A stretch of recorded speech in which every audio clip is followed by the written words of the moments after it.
ग्रामीण जिला के बैठक में आज के बैठक की अध्यक्षता करते हुए सम्मानित जिलाध्यक्ष महोदय श्री ज्ञान रंजन सिन्हा जी, मंच पर बैठे सम्मानित हम सब लोगों के अग्रज भारतीय जनता पार्टी के झारखंड प्रदेश के पूर्व सम्मानित अध्यक्ष सांसद पीएन सिंह जी, भारतीय जनता पार्टी के वरिष्ठ नेता पूर्व के प्रदेश के अध्यक्ष सम्मानित दिनेश आनंद गोस्वामी जी, मेरी बहन और प्रदेश की उपाध्यक्षा श्रीमती अर्पणा सेन गुप्ता जी, गिरिडीह के पूर्व सांसद भारतीय जनता पार्टी के वरिष्ठ नेता मेरे भाई, मेरे सम्मानित रविंद्र पांडे जी, प्रदेश के प्रवक्ता मेरे मित्र, मेरे भाई सम्मानित सरोज सिंह जी, धनबाद महानगर के सम्मानित अध्यक्ष सम्मानित सरोज सिंह जी और इस जिले के प्रभारी हम सब लोगों के मित्र भाई मनोज वाजपेयी जी, श्रीमती तारा देवी जी, संजीव अग्रवाल जो आजीवन सहयोग निधि के इस पूरे प्रमंडल के प्रभारी हैं, सम्मानित धर्मजीत सिंह जी, प्रदेश कार्य समिति के सदस्य, सम्मानित जयप्रकाश सिंह जी, जिला संयोजक महाजनसंपर्क अभियान, काजल राज जी, दिनेश सिंह जी और हम सब लोगों के सम्मानित आज के कार्यक्रम के संचालनकर्ता निताई रजवार जी, सामने बैठे हुए भारतीय जनता पार्टी के देवतुल्य कार्यकर्ता भाइयों और बहनों, सबसे पहले मैं आपके लिए अभिनंदन करने के लिए मैं रांची से आया। हम जानते हैं कि लगातार आप सब लोग पार्टी के लगातार कार्यक्रमों को आपने ग्रामीण जिला में सफलतापूर्वक किया है, इसके लिए मैं आपको बधाई देना चाहता हूँ। लगातार 3 वर्षों से आपने कड़ी मेहनत की है, चाहे कोरोना का कालखंड हो और कोरोना के कालखंड में भी आपने एक आदर्श स्थापित किया। सेवा ही संगठन के माध्यम से आपने समाज का सेवा करने का काम किया, इसके लिए भी मैं अपनी ओर से अभिनंदन करना चाहता हूँ। कोरोना का कालखंड में हम सभी दूसरे राजनीतिक दल के लोग जब क्वारंटाइन थे तो भारतीय जनता पार्टी का कार्यकर्ता समाज के बीच में जाकर के भारतीय जनता पार्टी का कार्यकर्ता पार्टी विथ डिफरेंस है, आइडियोलॉजी विथ डिफरेंस है और वर्कर विथ डिफरेंस है, इसको आपने साबित करने का काम किया। आपने कोरोना काल उसके बाद भी लगातार भारतीय जनता पार्टी के जितने कार्यक्रम हुए, चाहे संगठन के कार्यक्रम हो, चाहे आंदोलन का कार्यक्रम हो, ग्रामीण जिला धनबाद हमेशा बेहतर करने का काम किया। चाहे लगातार अभी मन की बात के कार्यक्रम में आप लोगों ने अच्छा प्रदर्शन किया, इसके लिए भी मैं अपनी ओर से बधाई देना चाहता हूं। आप सब लोगों ने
तो भारत का मान सम्मान और स्वाभिमान को पूरे विश्व में ऊंचा करने का काम।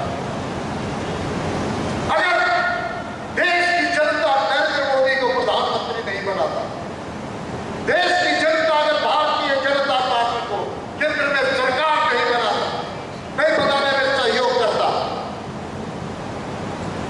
तो आप धारा 370 कश्मीर में खत्म होता, धारा 370 खत्म होता, कश्मीर में जो अलगाववादी ताकतें थी वो कमजोर होगी, खत्म होती कि नहीं, खत्म होगी।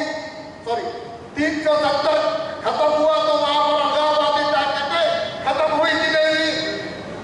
इसका श्रेय किसको है? मोदी जी की सरकार को है, भारतीय जनता पार्टी की सरकार। आप स्मरण कीजिए, अगर नरेंद्र मोदी इस देश के प्रधानमंत्री नहीं होते, भारतीय जनता पार्टी की सरकार नहीं होती, तो राम मंदिर बनता? राम मंदिर बनता क्या? राम मंदिर भी बन रहा है, भव्य राम मंदिर बन रहा है, और हम सब लोग उसके जो पूजन होगा उस कार्यक्रम में भी हम सब लोगों को शरीक होना है। इसी दिसंबर में वहां पर राम मंदिर, रामलला वहां पर विराजेंगे, और विराजने के साथ साथ भारत में जो हम सब लोगों के आस्था के केंद्र बिंदु राम है, वहां पर भव्य राम मंदिर बन रहा है। अगर भारतीय जनता पार्टी की सरकार केंद्र में नहीं रहती तो होता क्या? होता, क्योंकि कांग्रेस के लोगों ने विरोध किया था, कांग्रेस के लोगों ने विरोध किया था, कांग्रेसियों ने सुप्रीम कोर्ट में एफिडेविट फाइल किया था और कहा था कि राम नाम का कोई अस्तित्व नहीं है, राम तो इस पृथ्वी पर पैदा ही नहीं हुए। ये एफिडेविट कपिल सिब्बल ने कांग्रेस के एफिडेविट में फाइल किया था। अगर नरेंद्र मोदी जी इस देश के प्रधानमंत्री नहीं, भारतीय जनता पार्टी की सरकार नहीं रहती, तो सर्जिकल स्ट्राइक होता, पाकिस्तान में जो आतंकवादी करते थे उनको नष्ट हो पाता क्या? थोड़ा जोर से बोलिए। तो प्रधानमंत्री कैसा देश के मान सम्मान और स्वाभिमान को बढ़ाने वाले। इसलिए मित्रों, हम कोरोना काल की चर्चा कर रहे हैं, और आपको दुनिया कोरोना काल से संकट से घिरी आज तक। जब कोरोना का महामारी का प्रकोप पूरी दुनिया में आया तो भारत ने उससे अछूता नहीं। दुनिया के बड़े वैज्ञानिक, बड़े बड़े डॉक्टर और बड़े बड़े समाजशास्त्री जो दुनिया के अन्य स्थानों में रहते थे, उन्होंने कहा था कि कोरोना के कालखंड में सबसे ज्यादा नुकसान किसी देश को होगा तो भारत को होगा। लेकिन नरेंद्र मोदी जी ने क्या किया? नरेंद्र मोदी जी ने कोरोना की लड़ाई को लड़ने का काम किया आपके सहारे, वैज्ञानिकों के सहारे, और साथ साथ इस देश में स्वदेशी वैक्सीन बनाने का काम किया कि नहीं किया? किया कि नहीं किया? तो स्वदेशी वैक्सीन बना करके और 225 करोड़ लोगों का वैक्सीनेशन कराने का काम, और भी बिना निःशुल्क किसी से 1 रुपया प्रधानमंत्री जी भारत की सरकार ने लिया क्या वैक्सीन का? लिया? नहीं लिया। दुनिया में एकमात्र ऐसा देश है जहां निःशुल्क वैक्सीन देने का काम किया। हमारा एक मित्र अमेरिका में रहता है, उसने मुझसे फोन करके पूछा कि वहां पर वैक्सीन देने की कीमत क्या ली जाती है। हमने कहा 1 रुपया नहीं ली जाती। उसके बाद उन्होंने कहा, हमारा मित्र है, वही जमशेदपुर का रहने वाला है, वो अमेरिका में रहता है, न्यूयॉर्क में रहता है। उसका दूसरा प्रश्न था कि वैक्सीन आपको मुफ्त में मिला क्या? निःशुल्क मिला है।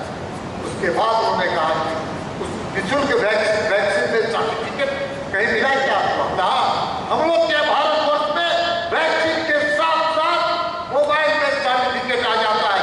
आता है नहीं आता? दुनिया में कोई ऐसा देश नहीं है जहां पर वैक्सीन देखने के साथ सर्टिफिकेट मिल जाता है। इसका श्रेय किसको है? इसका श्रेय मोदी जी की सरकार को है, और पीएम सिंह जैसे तरीके साथ सबका है, पीएम सिंह जैसे तरीके साथ।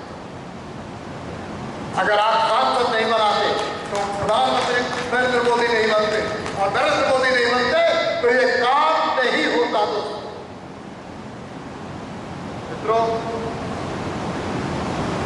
आप सब कोई जानते हैं कि शौचालय हमारी बहनों के साथ कितनी बड़ी संकट है, हमारी माताओं के साथ कितनी बड़ी संकट है।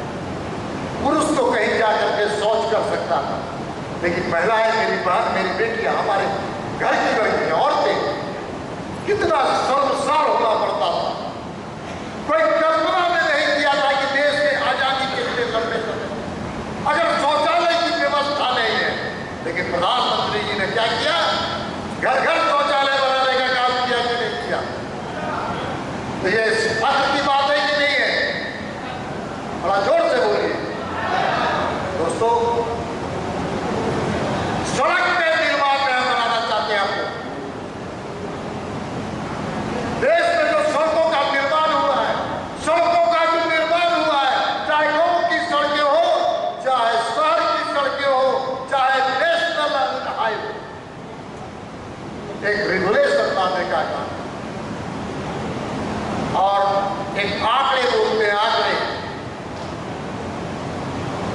कि 2024 तक भारत अमेरिका से भी सबसे ज्यादा देश सड़क बनाने वाला देश, गुणवत्ता के आधार पर बनने वाला भारतवर्ष बनेगा। अमेरिका से भी ज्यादा 2024। मित्रों, ये क्षेत्र किसानों का, ये क्षेत्र किसानों का है, हमारे अन्नदाताओं का है। ये ग्रामीण जिला, प्रधानमंत्री जी ने क्या क्या किसानों के लिए, स्वामीनाथन कमीशन की रिपोर्ट के बारे में आप सबको जानकारी है जानकारी। किसानों के उत्पादन का उचित मूल्य मिले, ये अटल जी की सरकार ने कमीशन बनाने का काम किया, जिसे स्वामीनाथन कमीशन कहते हैं। उस वक्त राजनाथ सिंह जी कृषि मंत्री थे और उन्होंने आदेश दिया था कि किसानों को उचित उत्पादन पर उचित मूल्य मिले। लेकिन कांग्रेस की सरकार आई, स्वामीनाथन कमीशन की रिपोर्ट को दबा दी। अच्छा, मोदी जी की सरकार आई, मोदी जी की सरकार ने किसानों के उत्पादन पर एमएसपी तय किया और उचित मूल्य मिले किसानों का, इसका निर्णय प्रधानमंत्री नरेंद्र मोदी जी ने किया। इसी क्षेत्र में फर्टिलाइजर कंपनी है, सिंदरी फर्टिलाइजर कंपनी आपके क्षेत्र में, आपके क्षेत्र में है। किसने इसका निर्माण शुरुआत किया था, किसने इसको बनाने का काम किया था? तो जनसंघ के संस्थापक डॉक्टर श्यामा प्रसाद मुखर्जी ने सिंदरी के कारखाने को बनाने का काम किया था। लेकिन कांग्रेसियों ने वहां की स्थितियों को चौपट करते हुए उसे बंद करने का काम किया था कि नहीं किया था? थोड़ा जोर से बोलिए, इसका दोषी कौन है? कांग्रेस और एनडीए के लोग। और मोदी जी की सरकार ने तो क्या किया, क्या किया? फिर से वहां पर किसानों को लिए, किसानों के हित के लिए फिर से वहां पर कारखाना का उत्पादन शुरू करने की तैयारी। उसके लिए बीएसपी जी को बधाई देना चाहता हूं। पशुपति बाबू बहुत मेहनत की इसके, प्रधानमंत्री जी के दरवाजे को खटखटाने का काम किया। बीएसपी जी ने वहां के मंत्री को बार बार, परेशान सब तो ठीक नहीं होगा, लेकिन उनकी आहट में खटखटाने का। ये भारतीय जनता पार्टी जब सरकार बनाती है तो हम लोग कहते हैं गवर्नमेंट विद डिफरेंस, दूसरे सरकारों से हम अलग हैं। इसलिए मैं कहता हूं कि आज किसानों के बदौलत जो गेहूं का उत्पादन भारत में हुआ, वह दुनिया का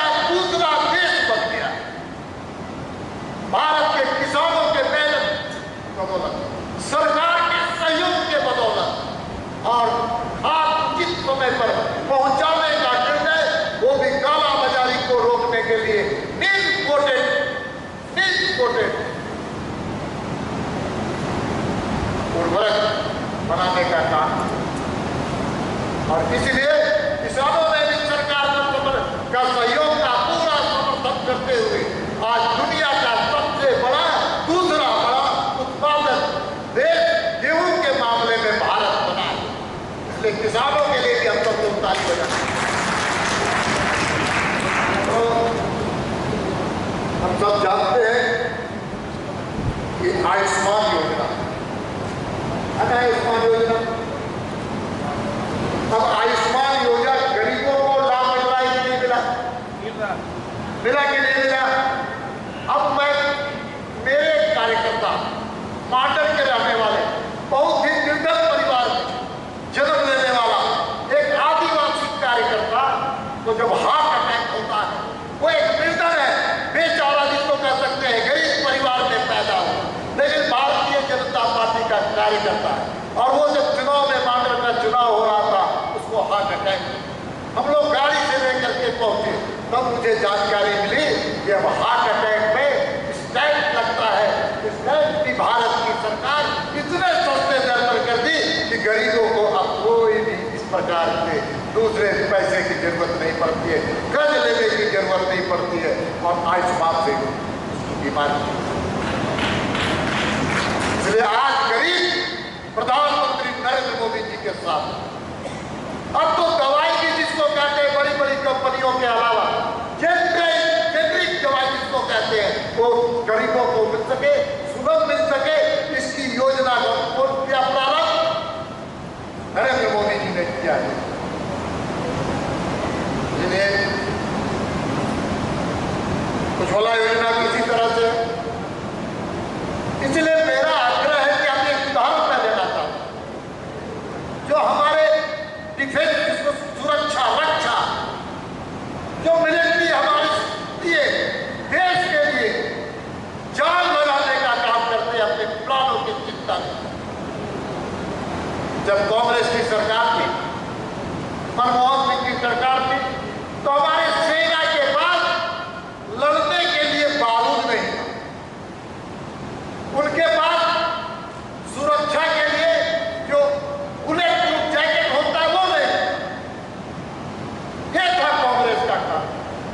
और आज भारत रक्षा के मामले में जो उत्पादन होता है वह केवल और केवल 1335 जो वस्तुएं जो विदेश से आकर के रक्षा उपकरण बनते थे, उस पर रोक लगाने का काम किया। और भारत की सरकार, मोदी जी की सरकार ने तय किया कि अब ये सारे सामान मेड इन इंडिया होगा, मेक इन इंडिया होगा, और उसको भारत में बनाने का काम किया। क्योंकि हम कोई सब कोई जानते हैं कि रक्षा उपकरण खरीदे जाते थे कांग्रेस के कार्यकर्ता, मिलिट्री की चिंता नहीं की जाती थी, सुरक्षा कर्मियों की चिंता नहीं की जाती थी, हमारे बॉर्डर की चिंता नहीं की जाती थी, कमीशन की चिंता की जाती थी। इसलिए भारत ने उन सभी चीजों का उत्पादन करने का काम किया जो सुरक्षा में, रक्षा मंत्रालय सुरक्षा में जो सैनिक योग करते हैं। उतना ही नहीं, केवल make in India, made in India नहीं, मेक को ग्लोबल करने का काम किया कि हम सुरक्षा के मामले में जो यंत्र बनाएंगे, जो सुरक्षा के उपकरण बनाएंगे, केवल भारत के सैनिकों के लिए नहीं बल्कि दुनिया में दूसरे जगह भी हम भेजने का काम करेंगे। आज भारत की सरकार 26 देशों में सुरक्षा के चीजों को भेजने का काम, दूसरे देश के मिलिट्री अब हमारे सैनिक हमारे द्वारा, देश के द्वारा उत्पादित चीजों से अपने देश की सुरक्षा में लगे। आप सब कोई जानते हैं कि प्रधानमंत्री जी के उपलब्धियों की चर्चा की जाए तो 5 दिन लगेगा, 5 दिन लगेगा। तो इसलिए आपसे मैं निवेदन करने के लिए खड़ा हूं